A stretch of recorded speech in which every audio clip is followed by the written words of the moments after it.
કે ઘર ઘર પરિવારની અંદર આત્મીયતા કેમ સર્જાય. તો અમારી શિબિર ચાલતી હતી આ ટોપિક ઉપર. સવારથી સાંજ સુધીની શિબિર હતી.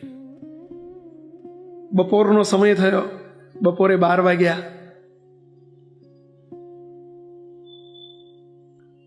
હવે બન્યું કેવું, અમારી આ જ વિષય ઉપર આખા દિવસની શિબિર હતી.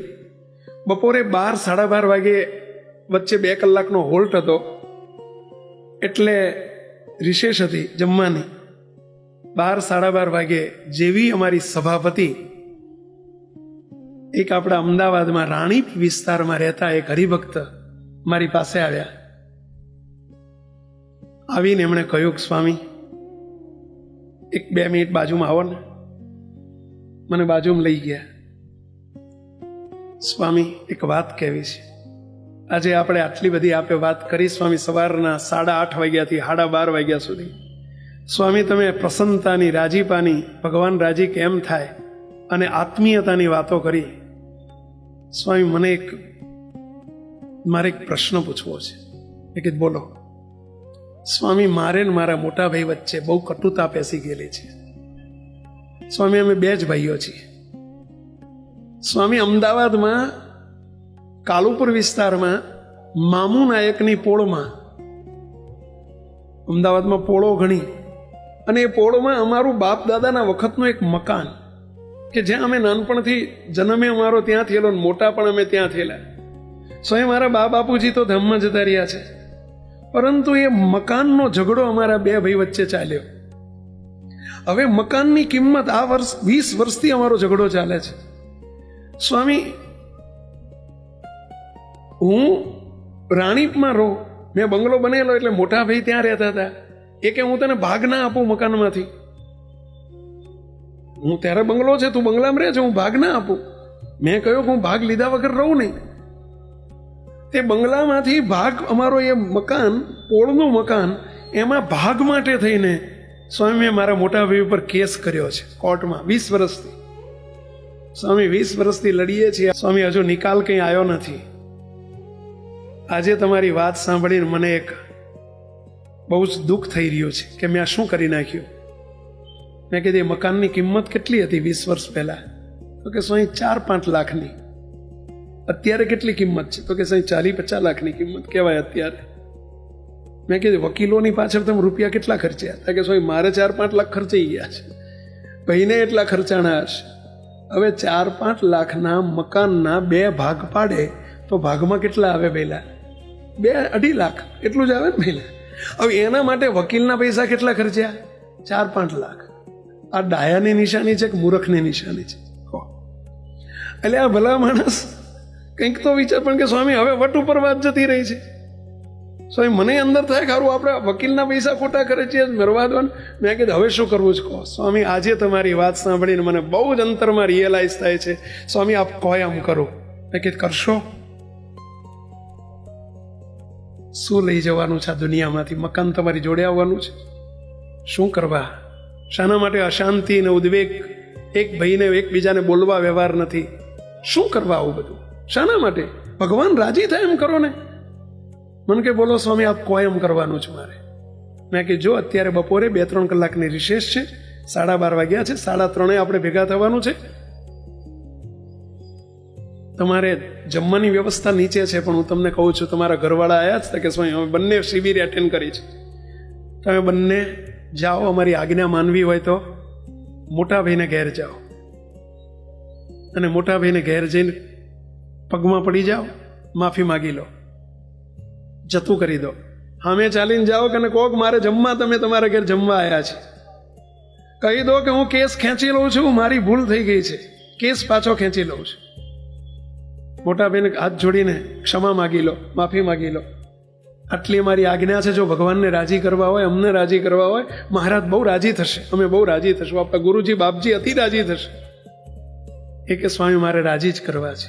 બંને જણા 20 વર્ષે મોટા ભાઈના ઘેર સામે ચાલીને ગયા. બોલ્યા મોટા ભાઈ જોઈ રહ્યા, તું મારા ઘેર 20 વર્ષે જે સ્વામિનારાયણ કર્યા એકબીજાએ, પેલા પગમાં પડી ગયા. મોટા ભાઈ હું કેસ પાછો ખેંચવા માટે આવ્યો છું. મારી ભૂલ થઈ ગયેલી છે કે મેં મોટી ભૂલ કરી નાખી છે. મકાન માટે થઈને, એક 2-5 લાખ રૂપિયાની મિલકત માટે થઈને મેં ભાઈ સાથેના સંબંધો તોડી નાખ્યા. હું શું સત્સંગ સમજ્યો? એમને જઈને કગરી પડ્યા. મોટા ભાઈને 2 બાથમાં ઘાલીને અડધો કલાક રડ્યા. 2.5 કલાક ભેટીને રડે છે. કટુતા નીકળી ગઈ. એમના ઘેર બેસીને સામે ચાલીને જમ્યા. એનું પરિણામ શું આવ્યું મારે તમને કહેવું છે ભાઈઓ. આ બનેલી ઘટના છે. બંને ભાઈઓની વચ્ચે જે પ્રેમ સંબંધ બંધાણા, આત્મીયતા સર્જન થયું. પરિણામ સ્વરૂપે મોટા ભાઈ જે જીદ ઉપર હતા કે મારે તને મકાનમાંથી ભાગ નહીં આપું, નાનો ભાઈ એમ કે છે કે હું મકાનનો ભાગ છોડીશ નહીં. આ જીદ તો તૂટી ગઈ.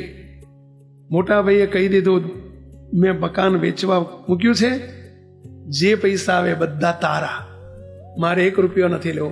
મુકતો 52 લાખ રૂપિયામાં મકાન બીજા વર્ષે વેચાણું અને 52 લાખ ડાયરેક્ટ નાના ભાઈના ખાતામાં જમા કરાવી દીધા.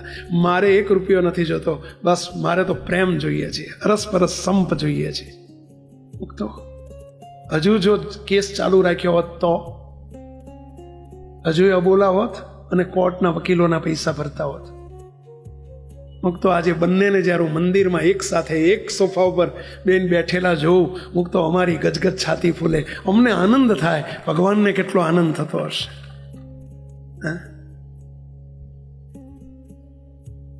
બધાએ તાળી ના પાડી. કેટલા પ્રસંગને જોઈને રાજી થયા? તાળી પાડો. આ પ્રસંગ સાંભળીને કેટલાને આનંદ થયો? બસ હવે હું તમારી પાસે તાળી પડાવવા નથી માંગતો, તમારી તાળી બીજાની પાસે પડાવવા માંગુ છું. એના માટે આ વાત કરી રહ્યો છું. બીજાની તાળી આપણે પાડી, એમાં આપણું શું વળ્યું? આપણું શું વળ્યું? જે ખાય ધરાય.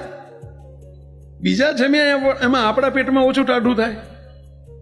કોઈ પાણી પીવે તો આપણની તરસ છીપે.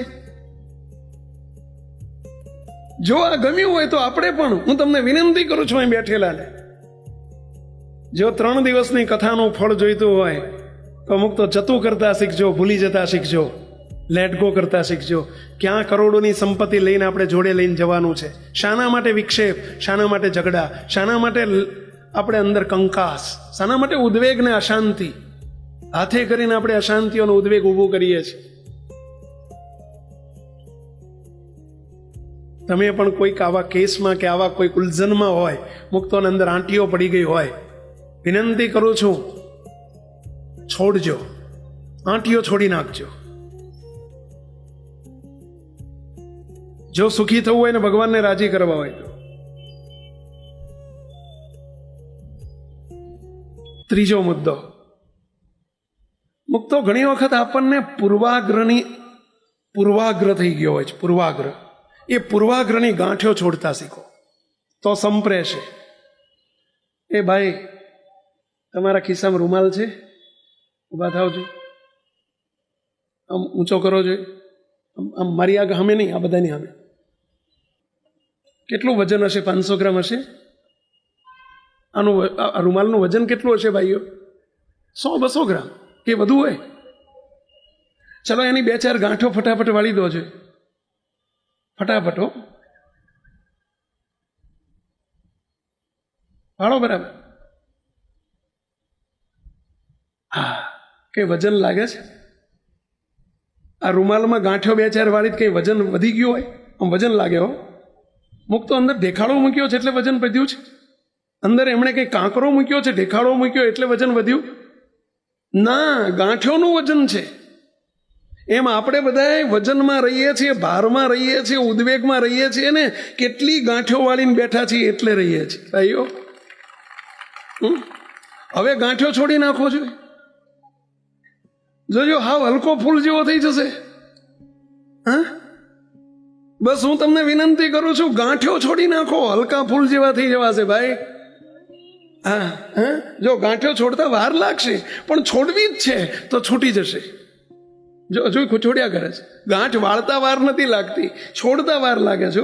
છૂટે છે નહીં તો લાવો હું વાળી આવું, હું છોડી આપું, કારણ કે મેં બધાની ગાંઠો બહુ ઉકેલી છે. લાવો, મને પ્રેક્ટિસ છે થોડી.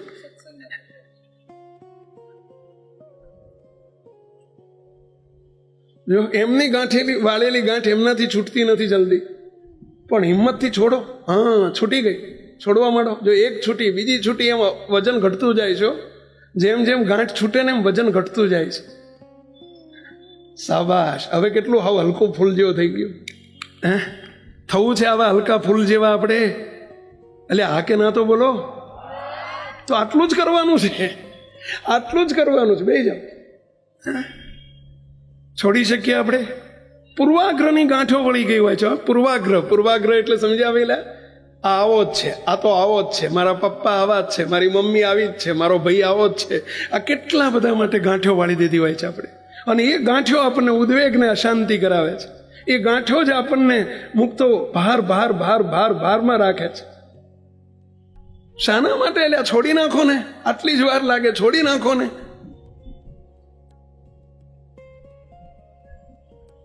We want result. આપણે રિઝલ્ટ જોઈએ છે આજની સભાનું. રિઝલ્ટ જોઈએ છે. ચલો, કેટલા તૈયાર છો ગાંઠો છોડવા માટે? અહીં બેઠા બેઠા નહીં છૂટે, ઘેર જ્યાં પછી છોડવી પડશે. પણ સંકલ્પ કરજો અત્યારે. મુક્તો બહુ સુખી થવાશે, બહુ આનંદમાં રહેવાશે. ગાંઠોને છોડી નાખો.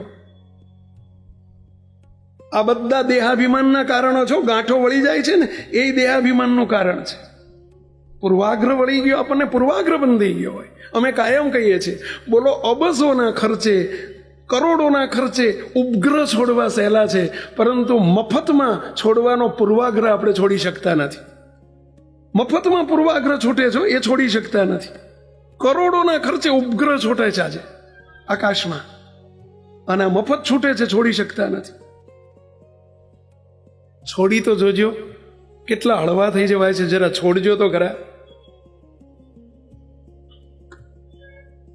ચોથો મુદ્દો મુક્તો, ક્ષમા માગતા શીખો અને ક્ષમા આપતા શીખો. ક્ષમા માગતા શીખો અને ક્ષમા આપતા શીખો. મુક્તો બહુ હળવા રહેવાશે. આનંદ થઈ જશે. આપણે ક્ષમા માગો. ક્ષમા એટલે સમજાય ને, માફી માગી લેતા શીખો. એની કિંમત વધે. હો, આપણે એમ સમજીએ હું માફી માંગુ તો આપણી કિંમત શું રહે? એટલે કિંમત વધે ભાઈ, કિંમત ઘટે નહીં, કિંમત વધે. મારે તમને એક બનેલી ઘટના કહેવી છે. અમે હમણાં કહ્યું 2011માં આત્મીય વર્ષ ઉજવી રહ્યા હતા, અને એ વખતે કેનેડા ગયેલા, અને કેનેડામાં અમારી આવી જ શિબિર ચાલતી હતી આત્મીયતા વર્ષ ઉપર. સવારનો સમય હતો. સામે લગભગ 400-500 હરિભક્તો હતા. કેનેડામાં આપણું નોર્થયોર્કની અંદર, ટોરોન્ટોની અંદર નોર્થયોર્કમાં આપણું મંદિર છે, અને ત્યાં અમારી શિબિર હતી હોલમાં. સાઈડમાં ખુરશીઓ બધી નાખેલી હતી, બધા નીચે બેઠા હતા, અને કેટલાક ખુરશી ઉપર બેઠેલા ભાઈઓ. એમાં સામે એક, મારી નજર સામે એક ભાઈ, જેના કપાળમાં તિલક ચાંદલો હતો, મારા માટે અપરિચિત હતા, પહેલી વખત મેં જોયેલા. અને એ ભાઈ ત્યાં બેઠા બેઠા કંઈક નોટ પેન લઈને લખ્યા કરે, વાત સાંભળે, લખે, અને આંખમાંથી આંસુ પડતા જાય, રડતા જાય. રૂમાલ હતો, રૂમાલથી લૂછતા જાય. આવું મને સામે દેખાય. આખી સભામાં 3 કલાક સુધી રડતા જ જાય, લખતા જાય, રડતા જાય, લખતા જાય. મને એમ થયું કે અમને હું બપોરે મળું કે કેમ રડે છે. બપોરે 12:30-1 વાગે રિસેસ પડી, અને મુક્તો જેવા બધાને કહ્યું કે બધા દર્શન કરીને લાઈનમાં જમવા જજો, જાહેરાત થઈ. બધા એક પછી એક આવતા થયા. મને એમ કે પેલા ભાઈ હમણાં નજીક આવશે એટલે હું પૂછીશ, ક્યાં રહો છો, શું નામ છે, કેમ રડતા હતા, પૂછીશ.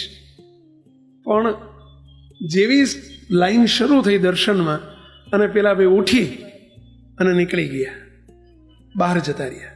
મારી પાસે દર્શનમાં આવ્યા જ નહીં. કંઈ વાંધો નહીં, ચલો. બપોરે 3 વાગે, 3:30 વાગે ફરી શરૂઆત થઈ આજ સભાની. ફરી આ ટોપિક હતો. એ ભાઈ આવીને એ જ જગ્યાએ બેસી ગયા, નોટ પેન લઈને બેસી ગયેલા. ફરી પાછા 3-3:30 પછી સભા શરૂ થઈ. અહીં કથા સભા ચાલે. એ ભાઈ આંખમાંથી ચોથાર આંસુ સાથે રડવાનું ચાલુ કરી દીધું. રડતા જાય, નોંધતા જાય, રડતા જાય, નોંધતા જાય. મને એમ થયું કે આને હવે તો મળવું જ પડશે. હાજે જો નહીં કેવડાવું ને તો હાજે જતા રહેશે બારોબાર.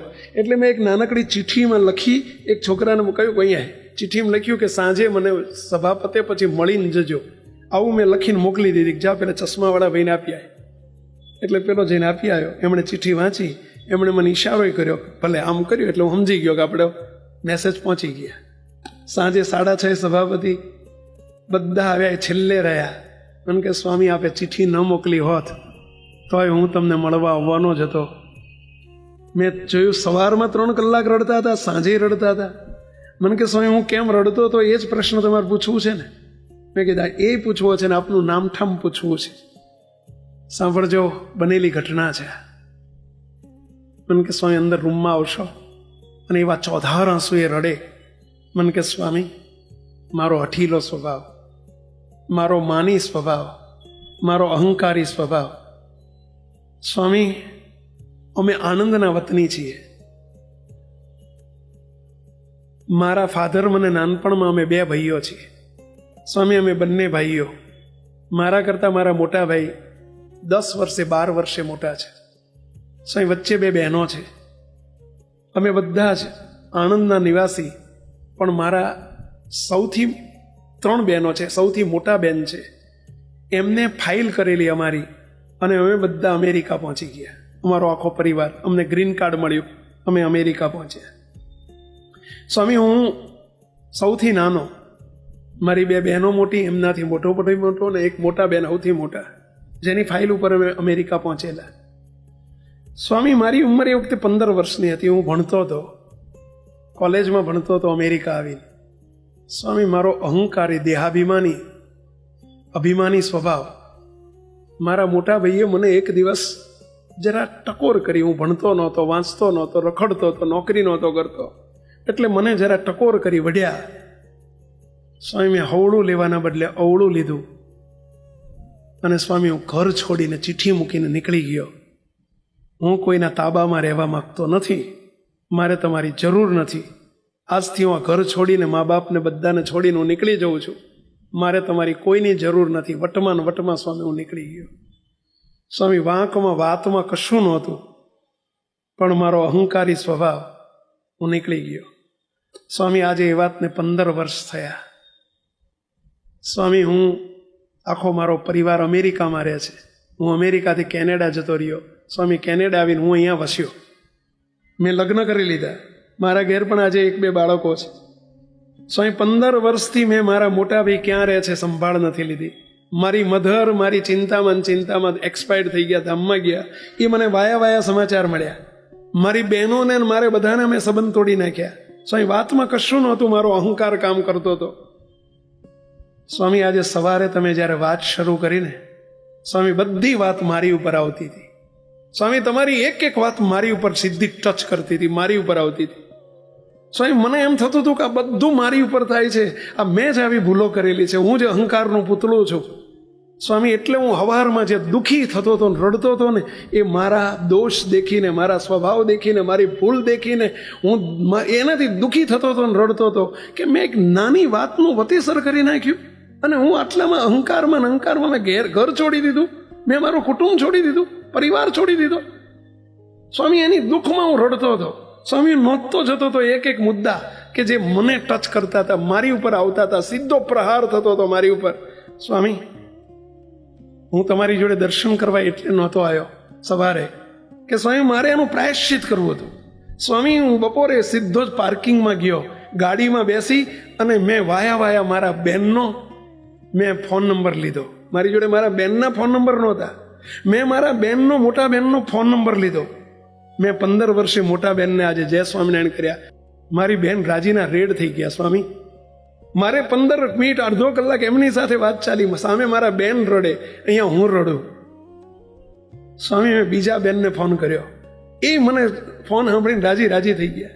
સ્વામી મેં મારા મોટા ભાઈનો નંબર લીધો, અને સ્વામી મેં સામે ચાલીને આજે મેં મોટા ભાઈને ફોન કર્યો. સ્વામી મોટા ભાઈ શિકાગોમાં રહે છે.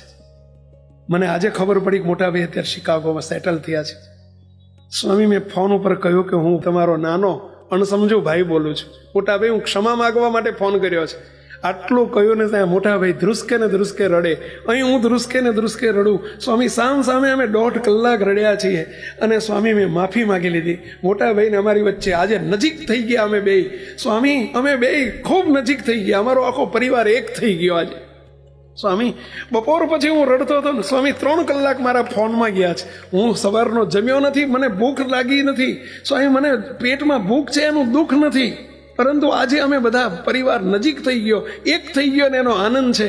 સ્વામી સાંજે જે મારી આંખોમાંથી આંસુ નીકળતા હતા ને એ હર્ષના આંસુ નીકળતા હતા. સવારમાં જે આંસુ નીકળતા હતા એ દુઃખના આંસુ નીકળતા હતા. સ્વામી આવતા અઠવાડિયે અમારો આખો પરિવાર શિકાગો મોટા ભાઈના ઘેર અમે બહેનો ને ભાઈઓ મળવાના છીએ. અમે 10 દિવસ જોડે રહેવાના છીએ. પછીના અઠવાડિયે મારા મોટા ભાઈનો પરિવાર અને બહેનો બધા મારા ઘેર આવવાના છે અને અમે 10 દિવસ જોડે રહેવાના છીએ. સ્વામી આજે મારું જીવન સુધરી ગયું. સ્વામી આજે અમે ક્ષમા માગી લીધી, એમાં મારું બધું પતી ગયું, ખાતું ચૂકતે થઈ ગયું.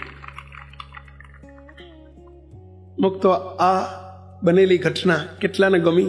જરા આંગળી ઊંચી કરશો. આપણા પરિવારમાં પણ આવું કંઈક હોય તો હું વિનંતી કરું છું, લાંબુ ન કરશો.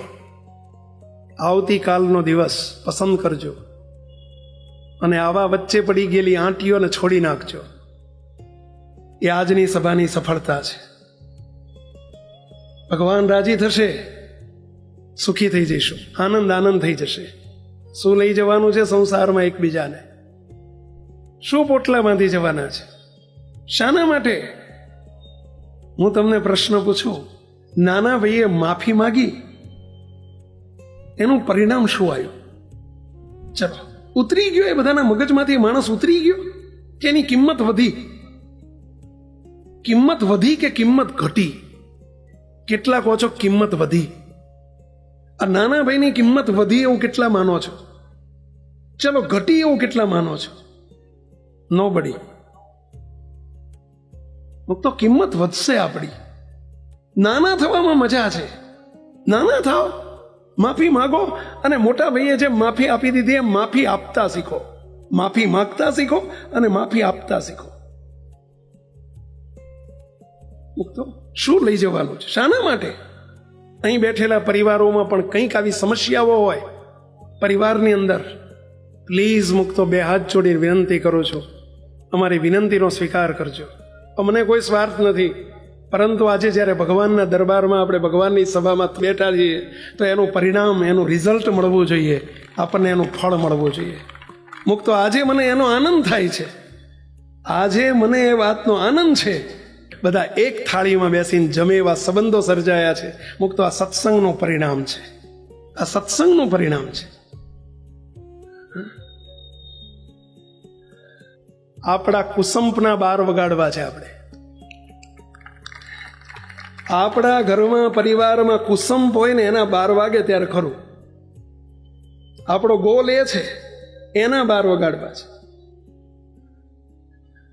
મુક્તો એક જ વિચાર કરજો, બધું સરળ થઈ જશે.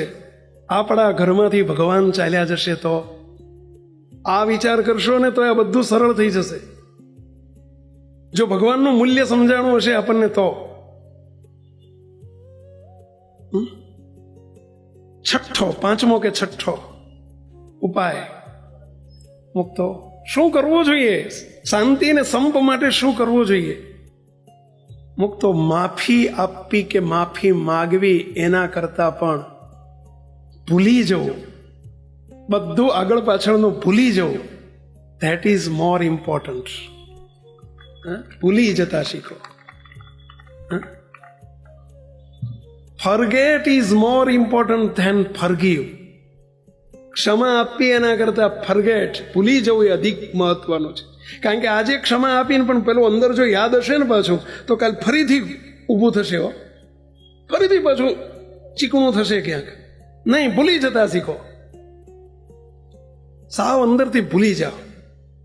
એક ખેડૂત હતો અને ખેડૂતનો દીકરો અને ખેડૂત, પટેલ ને પટેલનો દીકરો, બંને ખેતરમાં વાડીમાં ઘઉં વાવેલા અને ઘઉં લીલા હતા ને એનો પોંખ પાડેલો. પોંખ એટલે સમજો ને, ગામડાના હરિભક્તો હોય તો પોંખમાં સમજશે.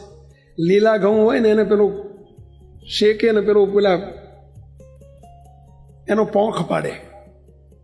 એ પોંખ પાડીને જમતા હતા બે બાપ દીકરો, અને એક સાપ દૂરથી આમ સાપ હાલ્યો આવે. એના પપ્પાએ જોયો નથી, અને એને સાંજે થોડુંક અંધારું થઈ ગયેલું, સાપ હાલ્યો આવે અને પેલા છોકરાને, યુવાન દીકરાને ડોંસ માર્યો. સાપે ડોંસ માર્યો, અને ડોંસ માર્યો ને છોકરો ચીસ પાડીને પડી ગયો. સાપ ઝેરી હતો. પેલો સાપ એકદમ દોડતો ભાગ્યો.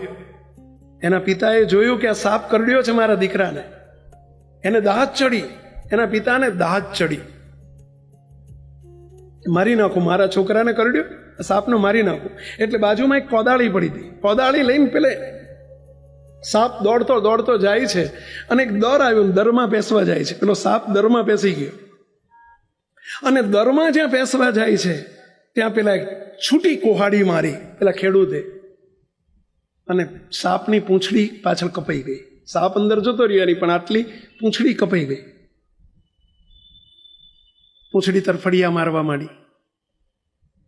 પેલા ખેડૂતે વિચાર કર્યો કે આ સાપે મારા છોકરાને માર્યો છે, મારે એને મારી નાખવો છે, એનું વેર લેવું છે. ખેડૂતે ઘેરથી દૂધ મગાવ્યો, દૂધનો કટોરો ભરીને દૂધ મગાવ્યો, અને દૂધનો કટોરો બહાર દરની આગળ મૂકીને બોલે છે, સાપ ભાઈ, આ તમારા માટે હું દૂધ લાવ્યો છું. મારે ને તમારી વચ્ચે આત્મીયતા કરવી છે, માટે દૂધ પીવા બહાર આવો. એમ જ્યાં કહે છે ને, ત્યાં પેલો સાપ અંદરથી બોલે છે. આ તો દ્રષ્ટાંત છે, સાપ બોલે નહીં, પણ સાપ અંદરથી બોલે છે કે હે ખેડૂત, મારી ને તારી વચ્ચે આત્મીયતા તો ત્યારે થશે, દૂધથી આત્મીયતા નહીં થાય. મારી ને તારી વચ્ચે આત્મીયતા તો ત્યારે થશે કે જ્યારે તું ભૂલી જઈશ કે મારા દીકરાને મારી નાખ્યો છે, અને હું ભૂલી જઈશ કે મારી પૂંછડી કાપી નાખી છે, તો જ આત્મીયતા થશે, નહીતર શક્ય જ નથી. મુક્તો આપણે પણ જો અમે એકબીજા ભૂલતા શીખીશું તો જ આત્મીયતા થાય, નહીતર કદી ના થાય. ભૂલતા શીખો, જતું કરતા શીખો, ભૂલતા શીખો. આપણે તો કેવું યાદ રાખ્યું હોય. જોજો તમે, એક ભાઈ મને આવેલા, મેં કે તમારા ભાઈના ઘેર જરા જાઓ છો કે નહીં? મને કે સ્વામી જતો હોઈશ કે હામુય ના જો, એની પર થૂંકું નહીં. મેં કેમ? કે સ્વામી 1992માં સ્વામી અમે મુંબઈ જતા હતા એક લગ્નમાં. સ્વામી અમે બંને ભાઈને, અમારા બંને ભાઈના ઘરવાળા બાળકો બધા સ્વામી અમદાવાદના રેલવે સ્ટેશન ઉપર 3 નંબરના પ્લેટફોર્મ ઉપર સ્વામી રાતના 11:20 વાગે સ્વામી મારો ભાઈ જે મને બોલ્યો છે અને એણે જે કહ્યું છે સ્વામી હજુ મને ભૂલાતું નથી. કેવો? મેં કીધું પણ અત્યારે 2018 ચાલે છે ભાઈ, 1992નું તમે હજુ યાદ રાખ્યું છે? બોલો, ડીટો ટુ ડીટો આખું જે બોલ્યા હતા ને, 2 વાક્યો બોલ્યા હતા, 2 વાક્યો એટલા બેઠા ઇન્વર્ટેડ કોમા બોલી ગયા ભાઈ, ઇન્વર્ટેડ કોમા. બોલો, મેં કીધું આટલા બધા વર્ષ, 18 ને 8 26 વર્ષથી તમે હજુ વાક્ય ભૂલ્યા નથી? બોલો, અમારી કથા તમે કાલ ભૂલી જશો. અમારું વચનામૃત કયું કે તમને 24 કલાક યાદ રહેતો હોય, હું તમને ધન્યવાદ આપીશ. અને મારું 1-2 વાક્યો 28 વર્ષ પહેલા બોલાયેલા 2 વાક્યો ભૂલાતા નથી. મુક્તો આપણું કેટલું ગંદુ ને ગોબરું માનસ છે. ભૂલતા શીખો. જો આત્મીયતાને સંપ કરવો હશે તો એકબીજાને આગળ પાછળ બોલાઈ ગયું તો બોલાઈ ગયું. હવે પતી ગયું, ખા ગયા ને ભૂલ ગયા. એને યાદ કરી કરીને આપણે ઉદ્વેગ નહીં કરવાનો, અશાંતિ નહીં ઊભી કરવાની. અને જેટલી વખત યાદ કરશો ત્યારે અંદર ઉદ્વેગ થશે. સાચી વાત છે બેલા? જેટલી વખત એ યાદ કરો ને ત્યારે અંદર ઉદ્વેગ ને અશાંતિ ઊભી થાય. એટલે આ શાંતિથી જીવો ને મરવા દો ને. બોલી ગયા, હો ગયા. શાના માટે નકામા આપણે ઉદ્વેગ ઊભો કરીએ છીએ? મુક્તો આ શીખશો. અને એક છેલ્લી વાત કહી દઉં. મુક્તો મોટું ઘર કરવાના આપણને બધાને બહુ અભરખા હોય છે. દરેકને મોટું ઘર બહુ ગમે. 2 માણા હોય, 4 માણા હોય ને તો ઘર મોટું બહુ ગમે. મુક્તો મોટું ઘર નહીં હોય તો ચાલશે, મોટું મન કરતા શીખો. મોટું મન કરતા શીખો. અત્યારે મેનિયા છે મોટા ઘરનું. એટલે આ મોટા ઘરમાં રહીને દુઃખી રહેવું એના કરતા નાના ઘરમાં રહીને મોટું મન કરો ને આનંદમાં રહેવા છે. મોટું મન કરતા શીખીએ. મુક્તો આ બધો સત્સંગનો પરિણામ છે. સત્સંગથી આ બધું થાય છે. અને મુક્તો ઘર ફૂટે ઘર જાય, આવી ગુજરાતીમાં એક કહેવત છે, ઘર ફૂટે ઘર જાય. બોલો છો બધાએ, ઘર ફૂટે ઘર જાય. બધા બોલ્યા નહીં, બોલો, આંગળી ઊંચી કહીને બોલો જોઈએ, ઘર ફૂટે ઘર જાય. સાચી વાત છે આ. મુક્તો એક લોહાર બન્યું એવું સાંભળજો, એક ગામના પાદરમાં, ગામના ઝાંપામાં બધા વૃક્ષો હતા, નાના મોટા વૃક્ષો હતા. અને એક લોહાર કોહાડીઓ બનાવીને, કોહાડી એટલે સમજે, લાકડા કાપવાની કોહાડી, એનો હારડો બનાવી, હાથા વગરની કોહાડીનો હારડો બનાવી અને ગામમાં વેચવા નીકળેલો. એટલે બૂમો પાડે, લ્યો કોઈ કોહાડી લ્યો, કોહાડી લ્યો, કોહાડી. હવે આ અવાજ સાંભળીને એક નાનું વૃક્ષ ઊભું રડે. એટલે મોટા વૃક્ષે કહ્યું કે ભાઈ રડે છે કેમ? કે ભાઈ સાહેબ, રડું નહીં તો બીજું શું કરું? આ એક કુહાડી હોય છે તો પણ આપણો નાશ કરી નાખે છે. તો આટલી બધી કુહાડીઓ ગામમાં આવશે તો આપણું નામ નિશાન નહીં રહેવા દે, એટલે હું રડું છું. ત્યારે પેલું મોટું વૃક્ષ કહે છે, ચિંતા ના કરીશ, આપણામાંથી જ કોઈક એનો હાથો બનશે ને તો જ એ આપણો નાશ કરી શકશે, બાકી એની કોઈ તાકાત નથી આપણો નાશ કરી શકે. આપણામાંથી કોઈક હાથો બનશે. સાચી વાત છે ભાઈલા? નહીં તો કુહાડીની કઈ તાકાત કે એ કાપી શકે કહો જોઈએ? હા, એમ આપણે ઘરમાંથી જ હાથા બનતા હોય છે, અને એટલે જ કુળનો, પરિવારનો નાશ થતો હોય છે. ઘર ફૂટે ઘર જાય. શું કરવા આપણે હાથા બનીએ છીએ? સંપીને જીવતા શીખો મુક્તો. કુસંપ એ અસુરનું, અસુરી તત્વનું લક્ષણ છે. સંપ એ દૈવી તત્વનું લક્ષણ છે.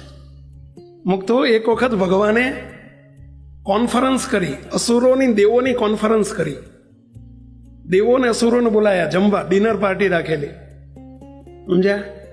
હવે એ જમાનામાં બુફે નહોતું, એ જમાનામાં ડાઇનિંગ ટેબલ નહોતા, હામે પંગત પાડવાની, એવી પંગતથી જમવાનો જમાનો. બધા જમવા આવ્યા. થોડી વાર ભગવાને સત્સંગ કર્યો, આ બાજુ દેવો બેઠેલા, આ બાજુ અસુરો બેઠેલા. પછી ભગવાને જાહેરાત કરી. ભગવાન કે બધાને હવે જમવાની શરૂઆત થાય છે, બધાનો જમણવાર એક સરખો છે. ભલે બેઠક વ્યવસ્થા જુદી હોય પણ જમણવાર એક સરખો છે. પરંતુ આજના જમણવારનો રૂલ્સ છે, નિયમ છે કે કોઈએ કોણીથી હાથ વાળવાનો નહીં અને જમવાનું. શું આજનો નિયમ? કોણીથી હાથ વાળવાનો નહીં અને જમવાનું. ચલો બધા શરૂ કરી દો. પીરસાઈ ગયું, પતરાળા મૂકાઈ ગયા, પીરસાઈ ગયું. હવે પેલા દેવો તો હામે બેસી ગયા. પેલા દેવો હતા ને સામે બેસી ગયા અને એકબીજાને આમ કોળિયા વાળીને મોઢા મૂકે. હાથ વળવાનું નહીં, જમવાનું. હામે ઓલ્યાને કોળિયા આપે ને પેલાને કોળિયા આપે. હામે કોળિયા વાળીને જમવા માંડ્યા. પેલા અસુરો બધા બેહી રહેલા. ભગવાન કહે, અલ્યા તમે આવું કરો? કે જો અમે આવું કરી શકતા હોત તો અમારું નામ અસુર જ ના હોત ને. સમજ્યા? અમે અસુર છીએ, કંઈ શીંગડા પૂંછડા નથી. અમે આવું નથી કરી શકતા એટલે તો અમે અસુર છીએ. આવું નથી કરી શકતા એટલે સમજ્યા પેલા? પ્રેમથી સામે બેસીને જમી નથી શકતા એટલે તો અમારું નામ અસુર છે, એટલે તો એ દેવો છે. મુક્તો આ દેવો અસુરો માટે વાત નથી હો. જરા આપણી ઉપર લેજો. જો આપણે આટલી વાતો થયા પછી પણ સંપ અને આત્મીયતા ન કરી શકતા હોઈએ તો આપણું નામ શામાં આવે એ તમારી ઉપર છોડું છું. તમે નિર્ણય લેજો કે નામ શામાં આવે. મુક્તો આ બધો જ સત્સંગનો પ્રતાપે થશે. એવા અનેક પરિવારો મેં જોયા છે કે સત્સંગના પ્રતાપે સુખી થયા હોય. આપણને ઘણી વખત પ્રશ્ન થાય કે સત્સંગની શી જરૂર છે, સંતોની શી જરૂર છે?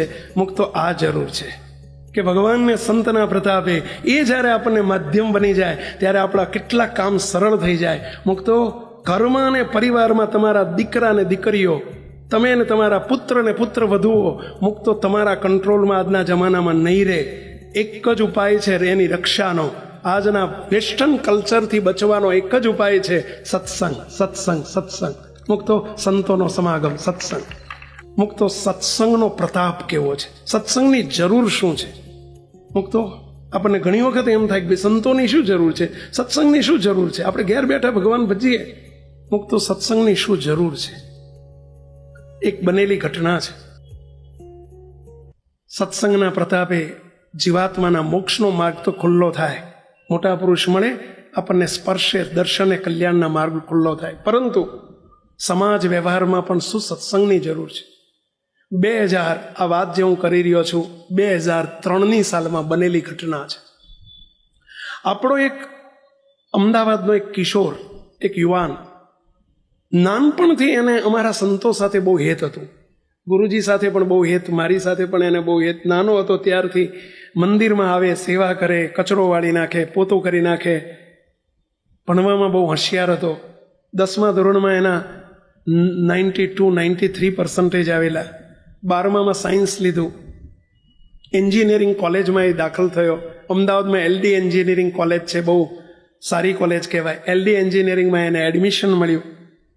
હવે એ દરમિયાન અમારી જોડે બહુ રહેલો. એ નાનપણથી કોલેજમાં એ આવ્યો ત્યાં સુધી બહુ રહેવાનું થયેલું. પરંતુ 2001 પછી આપણું સ્વામિનારાયણ ધામ છે અને ત્યાં મારે રહેવા જવાનું થયું. પેલો યુવાન કિશોર આવી ગયો કોલેજમાં, LD એન્જિનિયરિંગમાં, અને એને ત્યાંનો કુસંગ લાગી ગયો. કોલેજમાં કુસંગી મિત્રોનો સંગ થઈ ગયો અને કુસંગ લાગી ગયો. હવે કુસંગને લીધે એ ક્યારેક ક્યારેક સ્મોકિંગ કરતો થઈ ગયો, જે જીવનમાં કોઈ દિવસ જેને ચા નહોતી પીધી, અને એ ખોટી બદીઓમાં આવી ગયો. કુસંગ મારી નાખે છે મુક્તો. દરેક વ્યક્તિને ઉપરથી છેક નીચે લઈ જનાર હોય તો કુસંગ છે, અને નીચેથી ટોપ ઉપર લઈ જનાર સત્સંગ છે. સમજ્યા? હવે આને ઉપરથી નીચે ઉતારી દીધો. એમાં એને કોલેજ લાઈફમાં કોઈક એક યુવાન દીકરી સાથે લફરું થઈ ગયું. બંને એકબીજાને પ્રોમિસ આપી દીધી લગ્નની. છોકરાએ એના ઘેર વાત કરી, એના મમ્મી પપ્પાને.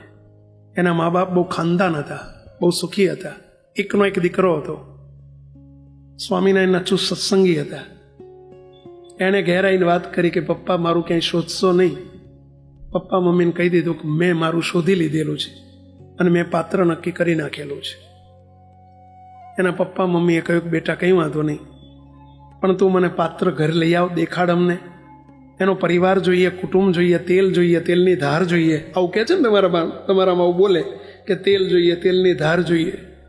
આપણે પરિવાર જોવો જોઈએ, પાત્ર ઘરમાં લાવવાનું છે.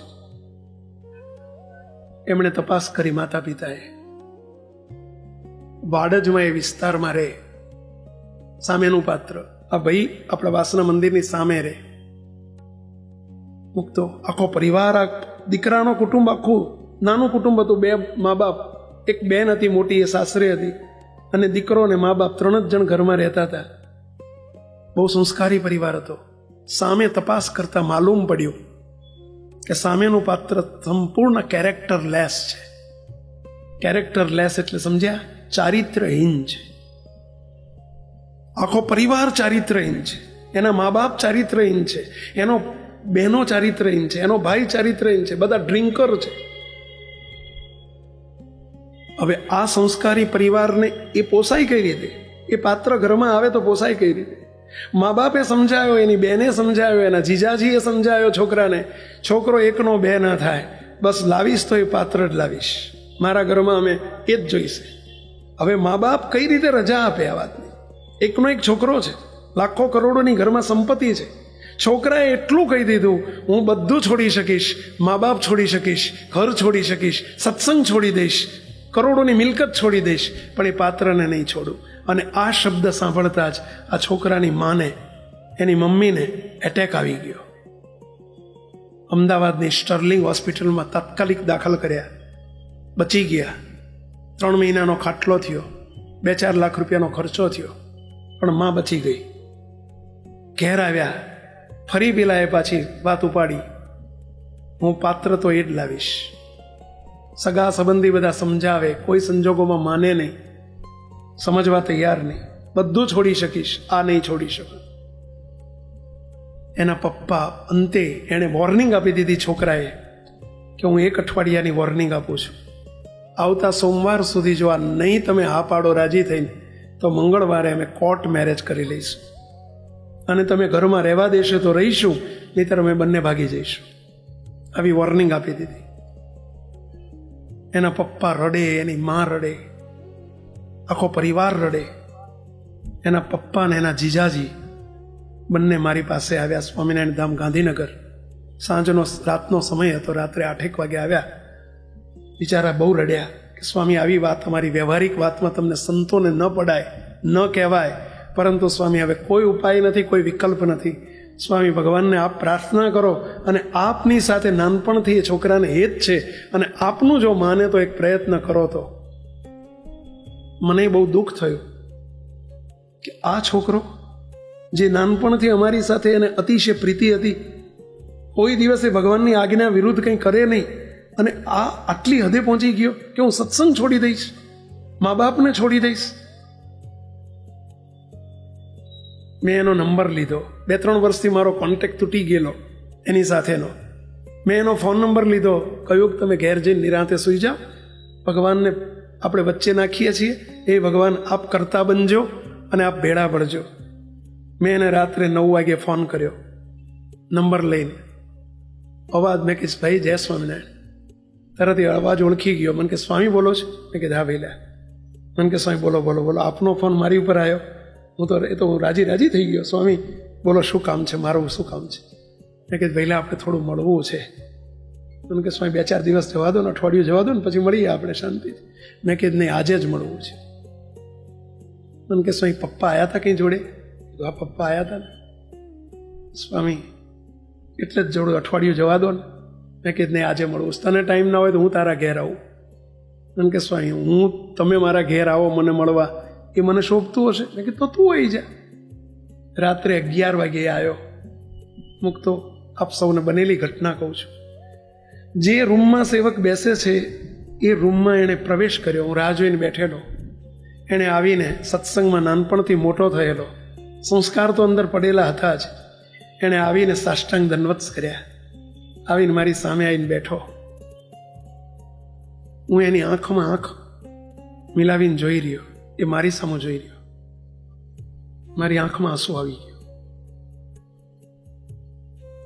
એને જોઈને મારી આંખમાં આંસુ આવી ગયો.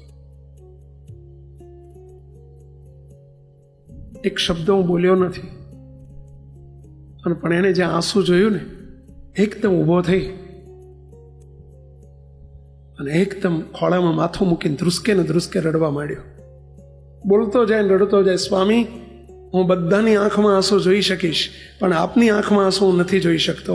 સ્વામી આપ કહો એમ હું કરવા તૈયાર છું. આપ આજ્ઞા કરો, શું કરવાનું છે મારે શું કરવાનું છે મને કહો. મેં કે જો વૈલા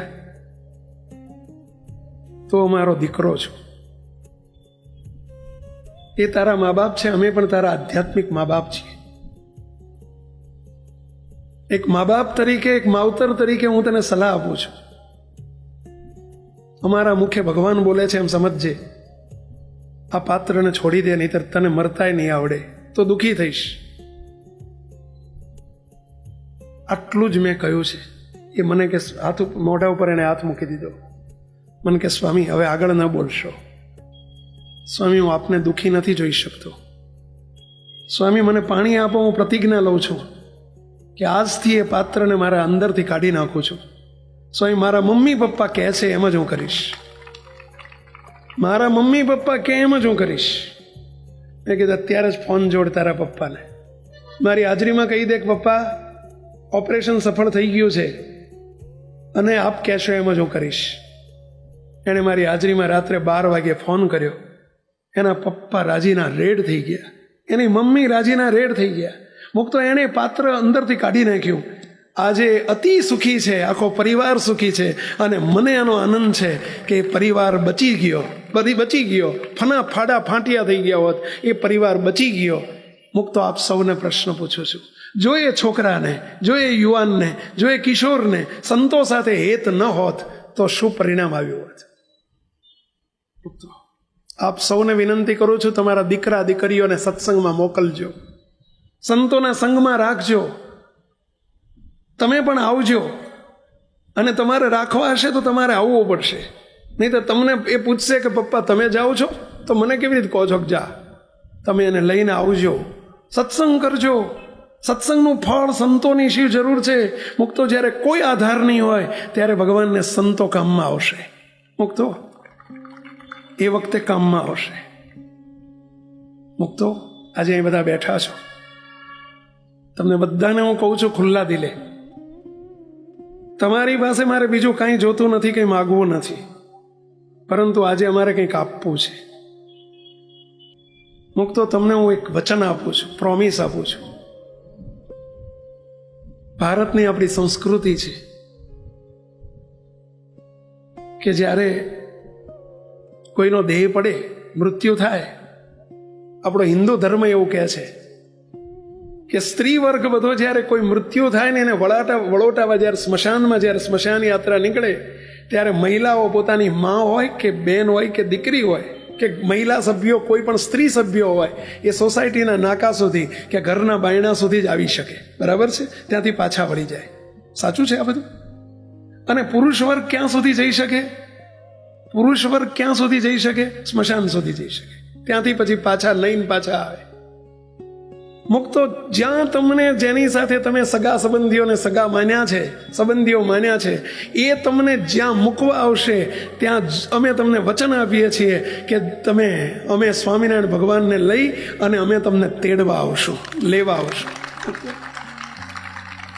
ત્યાં અમે લેવા આવશું. એ બધા તમને મૂકવા આવશે, ત્યાં અમે લેવા આવશું. પરંતુ એક જ શરત છે અમારી, એક જ શરત છે.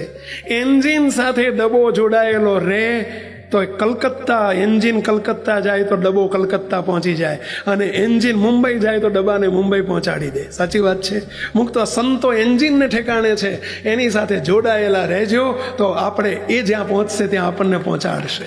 મુક્તો આ ભગવાન સ્વામિનારાયણનો પ્રાર્થના કરું છું, પ્રભુ આ તમારે બધાની ઉપર દ્રષ્ટિ રેલાવજો. 2006ની સાલમાં આપણે ગાંધીનગર સ્વામિનારાયણ ધામ ખાતે બહુ મોટો એક મહોત્સવ હતો 7 દિવસનો. અને એ ઉત્સવની અંદર 7 દિવસના ઉત્સવમાં રોજ હજારો માણસો આવતા, અને એમાં એક દિવસ એક ચોર પકડી ગયો. એક ચંપલ ચોરનારો ચોર પકડાણો કે જે શૂઝ, ચંપલ, બૂટ ચોરતા પકડાઈ ગયો. હવે પકડ્યો એટલે 4-5 જણા એને સિક્યોરિટી વાળાએ પકડ્યો એટલે એને 2-4 દોડધપાટ કરી એને એક રૂમમાં લઈ ગયા. પેલો છોકરો અંદર બેઠો બૂમો પાડે, એને મારે એટલે બિચારો બૂમો પાડે. મને ઉપર બેઠેલો સંભળાયો, અવાજ સંભળાયો એટલે મેં તરત પૂછ્યું, પૂછપરછ કરી, ભાઈ કોણ બૂમો પાડે છે? કે સ્વામી એક ચોર પકડાયો છે, ચંપલ ચોર છે, પકડાયો છે, અને એને જરા ધોલધપાટ કરે છે ને એટલે બૂમો પાડે છે ને પોલીસને સોંપી દેવાનું કહે છે આપણા સિક્યોરિટી વાળા. સેવકે એટલું જ કહ્યું, એ ભગવાનની જોડે, ભગવાનના કેમ્પસમાં આવ્યો છે. એને ચોરને ભગવાનના કેમ્પસમાં આવ્યો છે. ભલે કયા હેતુથી આવ્યો છે મહત્વનું નથી, પણ આજે ભગવાનના કેમ્પસમાં આવ્યો છે, એમના સભામાં, એમના કમ્પાઉન્ડમાં આવ્યો છે. એને ચોરને આપણે પોલીસને ન સોંપાય, એને ભગવાનને સોંપવાનો હોય. ભગવાનને સોંપવો છે, માટે જાઓ એને બોલાવી લાવો, મારે એનું કામ છે. એને બોલાવીને લઈ આવ્યા. બધાને કીધું તમે બહાર જતા રહો, મારે એની જોડે બેસવું છે. યુવાન છોકરો હતો, 20-22 વર્ષનો યુવાન છોકરો, કોલેજિયન છોકરો લાગે. મેં એને પૂછ્યું કે ભાઈ તું શું કરે છે? મને કે સ્વામી CU શાહ કોલેજ, અમદાવાદમાં CU શાહ કોલેજ છે, એમાં હું ભણું છું, SY-BSc છું. સાચું બોલતું રહે છે ક્યાં? મને કે સ્વામી ગાંધીનગર સેક્ટર 2માં હું ને મારી મમ્મી, અમે 2 જ પરિવારના સભ્યો છીએ, અમે 2 જ જણા પરિવારમાં રહીએ છીએ. બોલતા બોલતા રડી પડ્યો. સ્વામી મારી મમ્મી અત્યારે હોસ્પિટલમાં છે. સ્વામી મને પેટે પાટા બાંધીને એને મોટો કર્યો છે. મારા પપ્પા નાનપણમાં ગુજરી ગયેલા છે. સ્વામી મારી મમ્મીએ મને એટલા સંસ્કાર આપ્યા છે. સ્વામી મેં મારી જિંદગીમાં એક પેન્સિલ નથી ચોરી. મારી મમ્મી વાસણ ઉટકે છે, મારી મમ્મી લોકોના કામ કરવા જાય છે, પણ એ જ મમ્મી સ્વામી આજે હોસ્પિટલમાં છે. સ્વામી એની દવાના પૈસા નથી મારી પાસે. સ્વામી મેં કાકા, મામા, ફુવા બધાની આગળ હાથ લાંબા કર્યા, કોઈએ મને મદદ ના કરી. સ્વામી મારી મમ્મીની દવા ક્યાંથી લાવવી? મોંઘી દવાઓ, રોજ 100, 200, 500ની દવા લાવવાની થાય, ક્યાંથી લાવવી? સ્વામી મેં બોર્ડ વાંચ્યું કે અહીંયા મોટો મહોત્સવ છે. સ્વામી આજે 4થો દિવસ છે. પહેલા દિવસથી હું ચોરી કરવા આવું છું. મને ભગવાને આ વિચાર આપ્યો કે મમ્મીની દવા માટે પૈસા જોઈએ, કંઈક તો કરવું પડશે. સ્વામી હું અત્યાર સુધીમાં 18 જોડી ચંપલ ને બૂટ મેં ચોર્યા છે. હું સત્ય હકીકત કહું છું. સ્વામી એમાંથી રોજ હું વેચવા જાઉં છું, જે 100-200 રૂપિયા આવે ને એમાંથી મારી મમ્મીની જ દવા લાવું છું. હું શાંત ભક્તો સાંભળતા મારી આંખમાં ચોધાર આંસુ આવી ગયા. આ પરિસ્થિતિ. એને કહ્યું કે તારે મમ્મીનું તારું હોસ્પિટલનું નામ આપ, હું સત્ય હકીકતની તપાસ કરું છું. તપાસ કરી, હોસ્પિટલનું નામ બધું સાચું હતું. તું લાવ, તારો હાથ લાવ, આજે પાણી મૂક અને પ્રતિજ્ઞા લે કે જીવનમાં ક્યારેય ચોરી નહીં કરે. તારી મમ્મીના જે દવાના પૈસા થાય, 1000 રૂપિયા થાય કે 50,000 થાય કે 5 લાખ થાય, તારી મમ્મીને રજા આપશે ત્યારે તું બિલ ક્યાંથી લાવીશ? ચિંતાને છોડી દે બધી. તારી મમ્મીની તમામ સુખાકારીની, સ્વાસ્થ્યની જવાબદારી સંસ્થા, ભગવાન લઈ લેશે, પરંતુ તું ચોરી ન કરીશ. મૂકતો એનું જેટલું બિલ આવ્યું એ સંસ્થાએ ભોગવ્યું છે, એની દવા લીધી છે. પરંતુ રાત્રે, એ જ રાત્રે આપણા ગુરુજીની સાથે હું બેઠેલો. મેં બાપજીને વાત કરી કે બાપજી, આજે એક આવી ઘટના બની. બિચારા કેવા ગરીબ લોકો હોય છે કે જેને આ લાચારીથી એને આ કામ કરવું પડતું હોય છે. ગુરુજીની આંખમાં પણ આંસુ આવી ગયા. અને ગુરુજી એ વખતે સેવકને કહ્યું, સ્વામી, આવા તો હજારો પરિવારો હશે કે જે બિચારા સમાજની અંદર કેવી પરિસ્થિતિથી, કેવી લાચારીથી, કેવી રીતે જીવતા હશે. સ્વામી, આપણે 5-10 મંદિરો ઓછા કરજો, પણ એવી એક હોસ્પિટલ તૈયાર કરો કે જ્યાં તમામ રોગોની દવા થાય અને આવા ગરીબ અને મધ્યમ વર્ગના લોકો બિચારા આસાનીથી દવા કરાવી શકે. આપણે મફત પણ કરવી પડે તો કરજો સારવાર, પરંતુ ભલે 5-10 મંદિરો ઓછા કરજો, આવી હોસ્પિટલ કરજો. મુક્તો, આ વાત એટલા માટે કરી રહ્યો છું, આપ બધા પણ કંઈ પણ આવી તકલીફ કે મુશ્કેલી કોઈને પડે ન પડે એવી ભગવાનને પ્રાર્થના કરું છું. પણ પડે તો તમારી હોસ્પિટલ છે, જરૂર પધારજો, એનો લાભ લેજો. અતિ અગાધ સામર્થ્ય આપનું ઢાક્યું ના ઢંકાય, સ્વરૂપ અતિરે પ્રચંડ કીધો વાસ આરે બ્રહ્માંડ. જતન કરીએ આવાર, તોડ્યો તૂટે ન સંબંધ, આ તો અભંગ બંધન.